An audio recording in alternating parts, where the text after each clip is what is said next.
The body in the shallows was not dead. He noticed this from the bank, the way a man notices the wrong detail first, not the girl herself, not the dark shape of her against pale river stones, but the fact that her fingers were moving. Slow, purposeless, like a dreamer reaching for something just beyond waking. He had come down to the Kiso River at first light to fill his water skins, and instead he stood in the cold gray air of early morning and watched a young woman's hand open and close against nothing, while the current pulled at her legs and the mist sat flat on the water and the forest behind him did not make a single sound. He set down the water skins. He did not rush. The river here was not deep knee-height at most, with the autumn drought having pulled the water down to its bones, but the cold was another matter. He waded in without removing his sandals, felt the shock of it move up through his feet and into his calves, and crossed to where she lay, with the efficiency of a man who had done harder things in worse conditions. She was face up. Her clothing was soaked through a traveling robe of dark gray, plastered against her, the fabric heavy with water and torn at the left shoulder. Her face was turned slightly to the side, mouth barely above the surface, and there was blood matted into the hair above her right ear where something had struck her or where the river had introduced her to a stone. He pulled her to the bank without ceremony. She weighed less than he expected. He set her on her side in the grass above the waterline, tilted her head, and waited. Water came out of her mouth. Then she coughed a wretched, convulsive thing, and he stepped back and gave her room to be miserable without an audience. By the time she finished coughing and lay still again, breathing in shallow pulls, he had assessed the situation with the detachment of a man who had long since stopped being surprised by what the world produced. She was young, 16, perhaps 17. Her feet were bare, the sandals lost to the river or never worn. The robe she wore was not cheap, but it had no family crest, deliberately unmarked. Whoever she was, she had not wanted to be identified. Her satchel was still on her back, the strap crossed over her chest. That told him something, too. She had not gone into the river carelessly. Someone or something had put her there, and she had held on to the bag even as she went under. He looked up and down the riverbank. The mist was beginning to thin at the edges. There was no sound of pursuit, no voices carrying across the water, no movement in the tree line on the opposite bank. Whatever had happened to her had not followed her here or had not found her yet. He retrieved his waterskins. He filled them. Then he picked up the girl and carried her up the bank toward the old post station that had been his shelter for the past 4 nights. What he found in the satchel an hour later, when she was unconscious on the floor wrapped in his only dry blanket, would change every calculation he had made about leaving before nightfall. The post station had been abandoned for years, the road it served rerouted after a landslide had made the mountain pass impassable for laden horses. The building itself was still sound, thick timber walls, a roof that leaked only in one corner, a stone fire pit in the center room that drew well enough. He had found it 3 days into his journey north and decided it was better than sleeping under cedars in the rain. He built the fire back up and spread her outer robe on the wooden frame he used for drying his own things. He examined the wound on her head, a clean gash, not deep, already beginning to clot. River rock, not a blade. The shouldered tear in the robe was different that had been cut, not caught. Something with a good edge had taken a swipe at her, and she had moved fast enough that it caught only cloth. She did not wake while he worked. He cleaned the head wound with water from his skins, bound it with a strip torn from his spare shirt. He did not remove any of her clothing beyond what was necessary. He had no interest in her vulnerability. He was simply maintaining inventory. One girl, breathing, damaged but not fatally. One problem he had not asked for. The satchel sat in the corner where he had set it. But when she had been still for 2 hours and he heard horses on the road far off, moving slowly, The careful pace of men searching rather than traveling, he picked it up and opened it. Inside, a small lacquered box, the kind used for personal documents, a change of clothing, practical, dark, a coin pouch, heavier than expected, a folded piece of paper, water-damaged at the edges but still legible, that revealed a series of names written in a precise, educated hand, 12 names. Beside each name, a date. Beside each date, a notation in characters he recognized as official government script, the kind used in magistrate records, in tax documents, in the formal accounting of provincial courts. He refolded the paper carefully and put it back in the box. The horses on the road did not stop. He sat by the fire and listened until the sound of them faded into the sound of wind in the trees, and then he sat a while longer in the silence. He had been a careful man for many years. Careful men did not involve themselves in things written in magistrate script. Careful men, when they found unconscious girls on river banks, delivered them to the nearest village and continued north without looking back. He was, still, a careful man. He did not leave.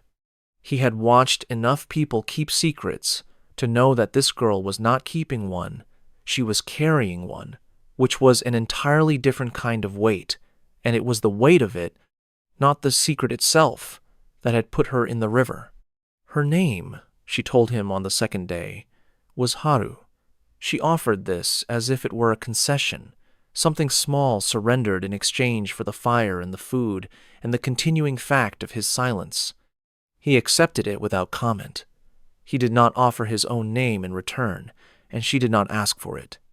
By the second day, she was able to sit upright for long stretches.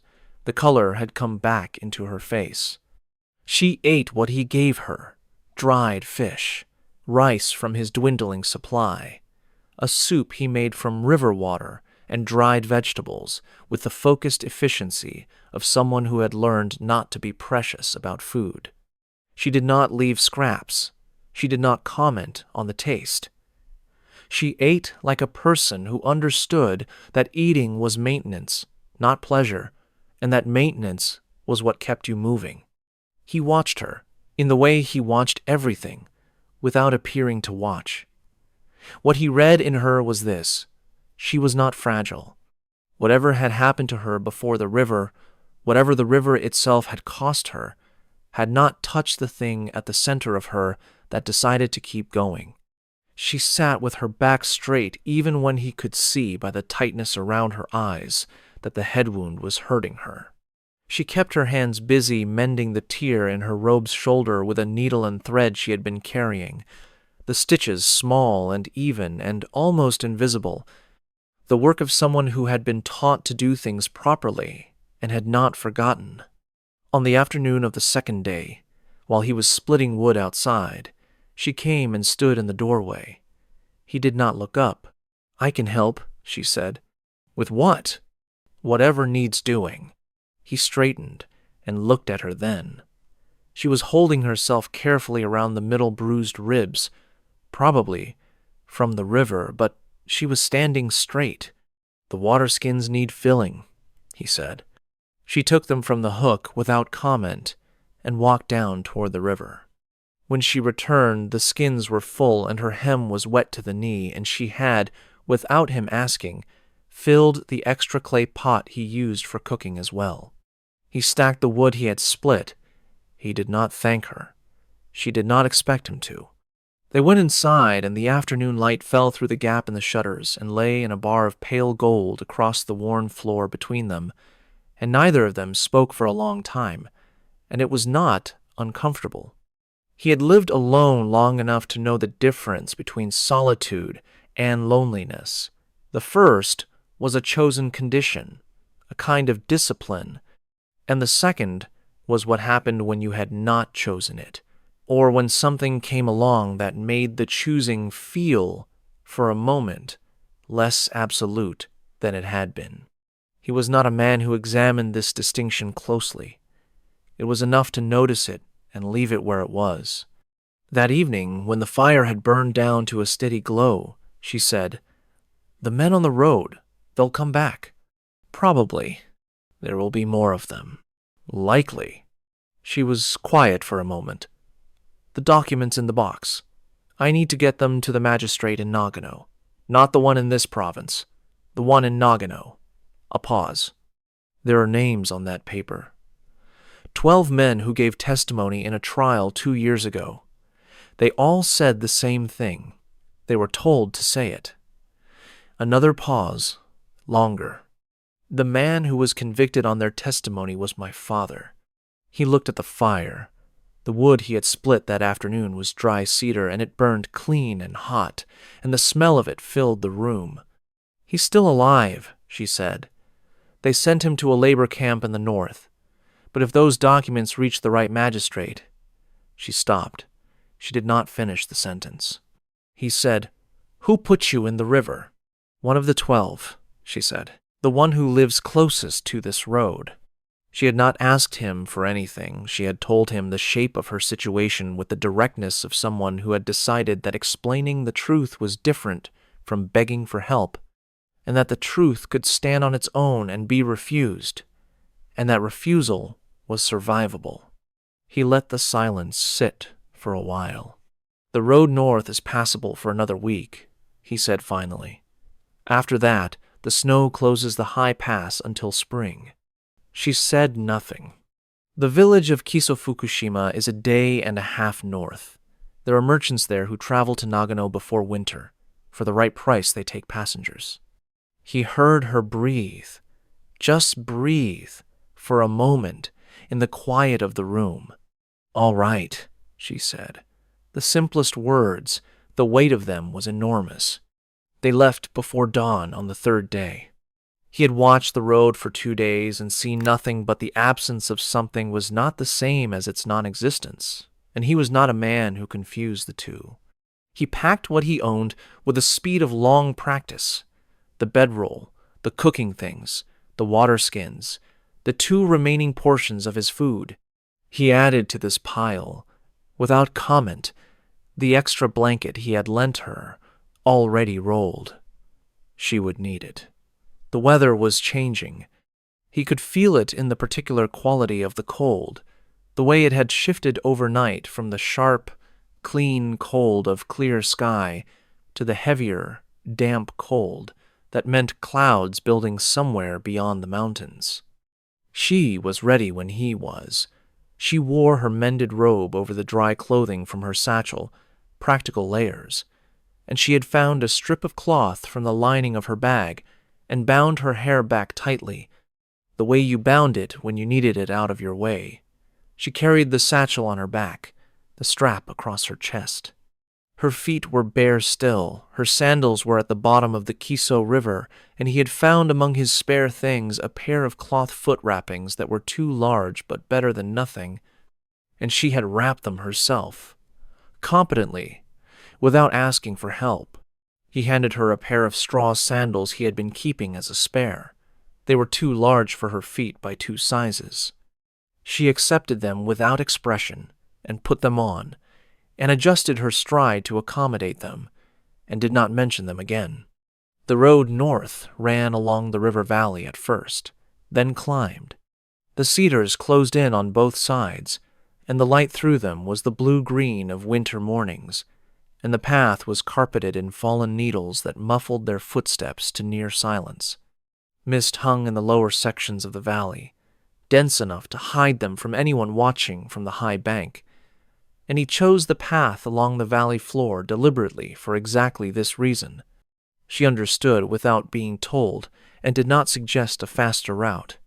They did not talk while walking. This suited both of them. He moved at a pace she could match without difficulty, and she matched it without complaint. She breathed evenly. She watched the tree line on both sides with the attentiveness of someone who had been frightened recently enough that alertness had become automatic. Twice she caught things before he did. A sound in the underbrush that turned out to be a deer, and a quality of stillness in the trees ahead that made her slow her pace, and which, when they reached the spot, revealed the remains of a traveler's camp, cold and several days old, but positioned in a way that suggested the person who made it had no interest in being seen from the road. He looked at the camp. He looked at her.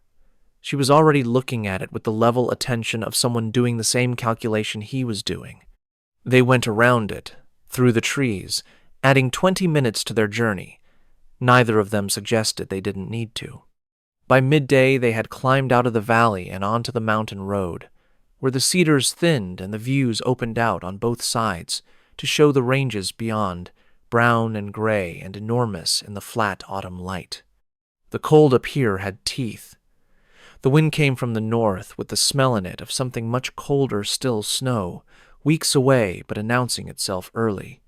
He walked and watched the sky and listened to the shape of the silence around them, and she walked beside him and did the same.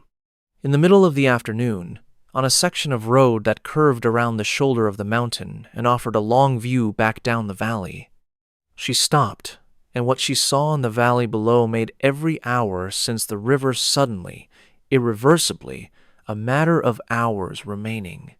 Far below, at the point where the valley road bent around a spur of rock, there were riders, 6 of them, moving north. He counted them without expression. "How fast?" she said. "At that pace, they'll reach the post station by late afternoon. Then they'll know which direction." He paused. "We have until dark." She looked at the road ahead, then back at the riders, calculating distances and speeds with the precision of someone who had clearly been thinking about this for days before she ever went into the river.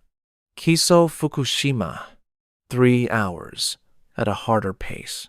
She turned and looked at him.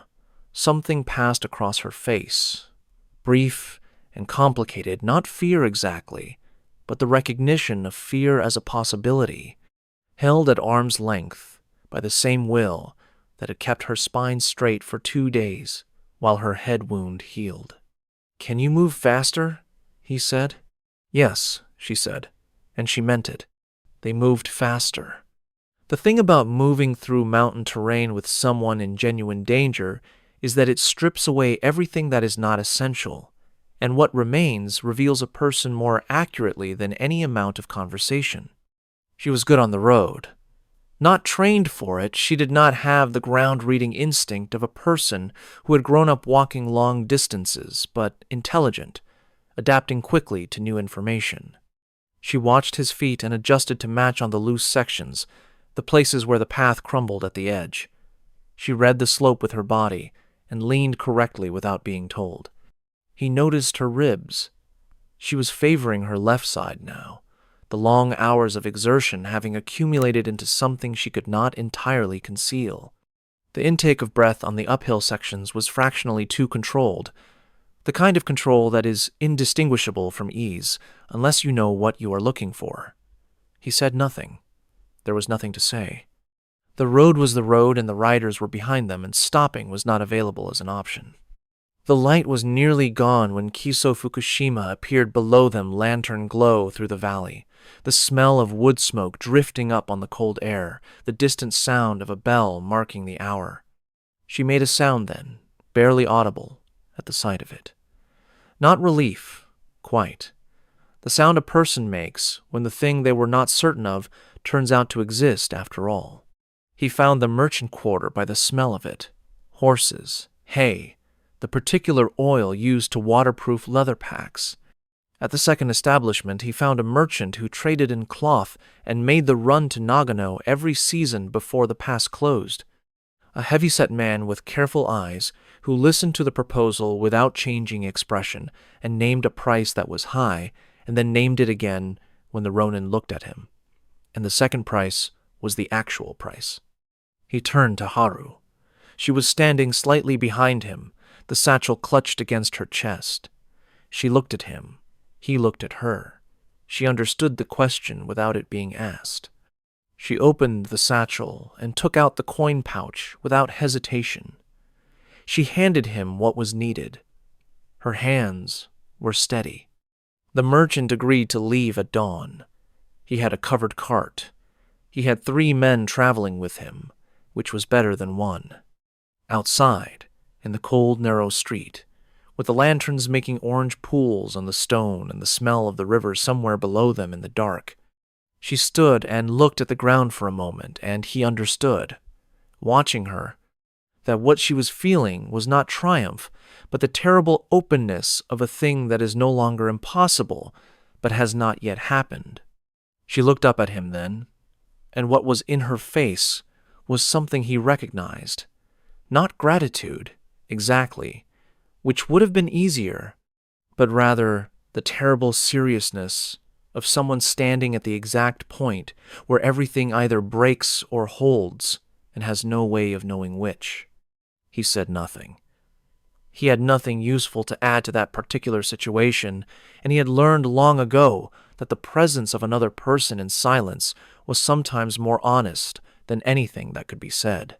After a while, she said, "You didn't have to come this far." He considered that.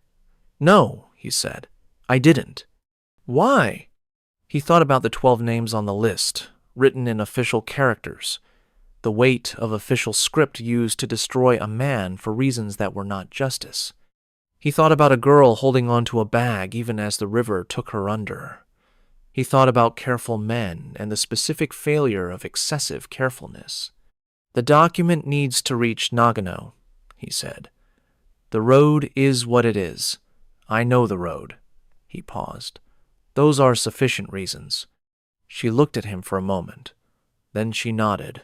Once. The way she nodded at things that were true, and that was the end of it.